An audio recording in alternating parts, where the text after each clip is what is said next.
Good morning! Gamit ang Dakohimo, ang baby carrier, samahan niyo kami ni Yurika-chan na pumunta dito sa malapit na store sa amin para bumili na rin na ibang mga kailangan sa bahay namin. At saka para makalanghap na rin ng sariwang hangin.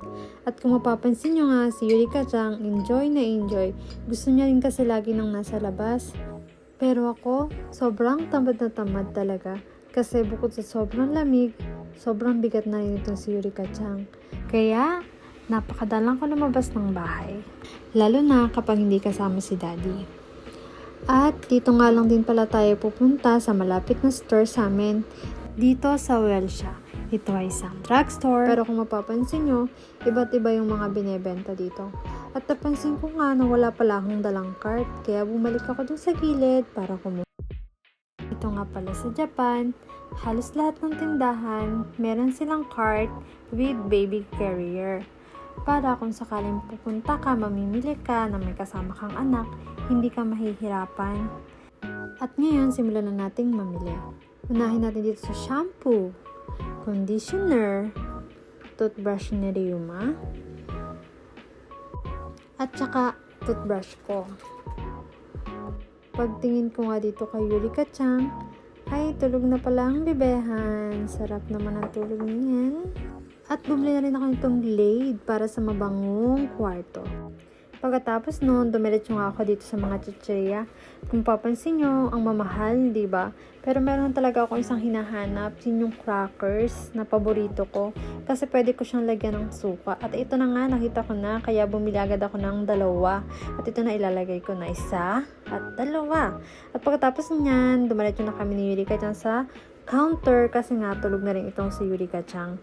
At naglabas na nga din ako ng pera na 5,000 yen. Kaso parang magkukulang yata.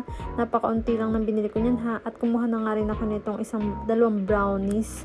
Kasi ito yung pinakang-favorite ko na brownies dito sa Japan. Kasi sobrang sarap niya talaga. Lasang-lasa yung chocolate at saka yung brownies. At nagkulang nga, kaya kumuha pa ako ng 100 plus yata sa wallet ko. At yan, natapos na. Kaya magpunta na tayo dito sa gilid para ayusin ang ating mga pinamili.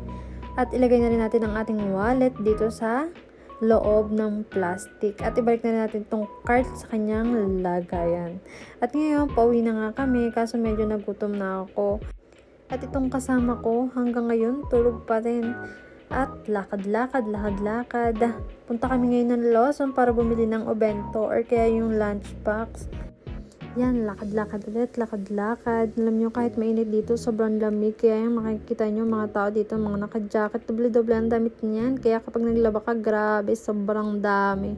Aabutin ka ng gabi sa paglalaba. At ngayon, dito nga tayo sa Lawson. Naghahanap ako ng masarap na pagkain. Pumunta ako dito sa mga chicken kaso wala akong nakita. Parang ayokong kumain ngayon ng chicken. Pero gustong kumain ng karaga or yung nuggets na may lemon. At ngayon, dito nga ako napunta sa mga dyan sa mga yan. Pero wala pa rin ako nagustuhan. Kaya bumalik ako dun sa unahan. At dun nga ako nakakita ng bento. Pinili ko yung grilled pork. At ito yun, no. Sobrang sarap nito. Kaso ang mahal ng presyo. Inabot siya ng nanay ako or siguro mga 300 pesos sa peso. Kaya bumili na ako nitong nuggets na ang AGI lemon. Ang binayaran ko lahat dyan ay nasa 940 yen. Wow, in peso na sa 400 na yun. Grabe, ang mamahal talaga. At ngayon, pauwi na nga kami. At si Yurika-chan nga tulog pa rin. Kaya nilagay ko muna siya dito sa kama. Inayos ko yung pwesto niya. At patutulugin ko muna siya para makakain ako ng ayos. Kaso, pagbaba ko sa kanya, nagising din siya. Kaya nais ko muna itong mga bento ko at saka itong mga pinamili ko. At yun na nga, iinidin ko pa siya at na nga, may chopstick pang kasama. At napakasarap naman ito. Nalang nagugutom. At yan na nga yung mga pinamili ko. Bilang shampoo, toothbrush namin. At itong favorite kong crackers, saka yung favorite kong brownies. Ayun lang guys. Thank you sa panonood. Matani. Mititi kudasai. Bye-bye. Like and subscribe.